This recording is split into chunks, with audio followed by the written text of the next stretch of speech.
evening, and here we are. It is July 19th, and we're looking at Romans chapter 5, 6 through 21. Since Romans 5, 6 is one of my favorite Bible passages, if not my most favorite, we'll look at that verse and the verses following it as we begin our devotion for today.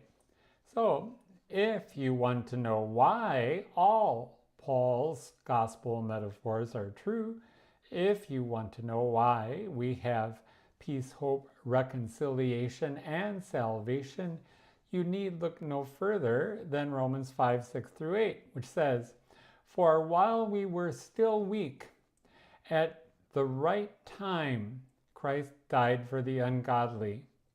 For one will scarcely die for a righteous person, though perhaps for a good person one would dare even to die. But God shows his love for us in that, while we were still sinners, Christ died for us." In these verses, Paul drives home 2 points. First, Paul portrays all of humanity as weak and ungodly. You might remember from chapter 4, verse 5, that Abraham believed in the God who declares the ungodly righteous. We are also identified as sinners, and all of this culminates with us being enemies of God. This portrayal eliminates even the faintest notion that, quote, God helps those who help themselves, unquote, as Benjamin Franklin wrote in the 1736 edition of Poor Richard's Almanac, quoting from Algernon Sidney's 1698 Discourses Concerning Government. Instead, Paul emphasizes that God's love is a love that is not the result of any worth in its objects, but is self-caused, and in its freedom itself confers worth upon them, as Cranfield wrote in his commentary on Romans. Paul gives us the hypothetical example of someone being courageous enough to die on behalf of those who might be perceived to deserve it. This was a somewhat familiar idea even then, but what is shocking is that Christ died for the ungodly. Humanity exists in sharp contrast to the notion of being good and or righteous.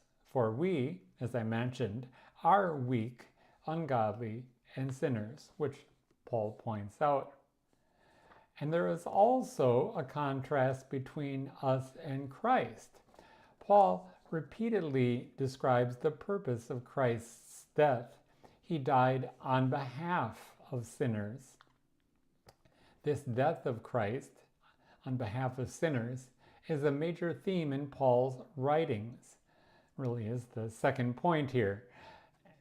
The Greek word hyper, which in English looks just like the word hyper, and that's kind of where we get hyper from, although it doesn't mean the same thing that we think of when it comes to hyper. The Greek word hyper that Paul uses describes the substitutionary atonement. It means on behalf of. So if you remember that we talked about Paul's gospel metaphor of sacrifice, this is where it comes into play. Jesus sacrificed himself on behalf of us in our place on the cross. The timing of the event when Christ died is expressed in terms of being at the opportune moment.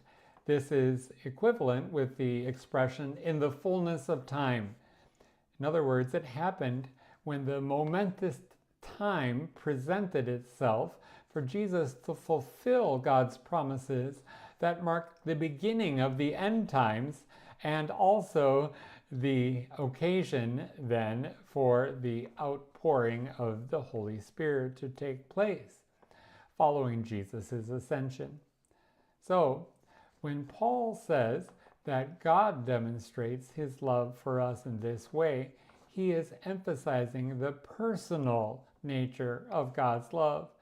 God's love isn't just a feeling or even just a disposition. Rather, it is a love that springs into action. It is a love that God demonstrates still toward us in our present sinful condition. God's love was exhibited most fully by Christ's death on behalf of us sinners.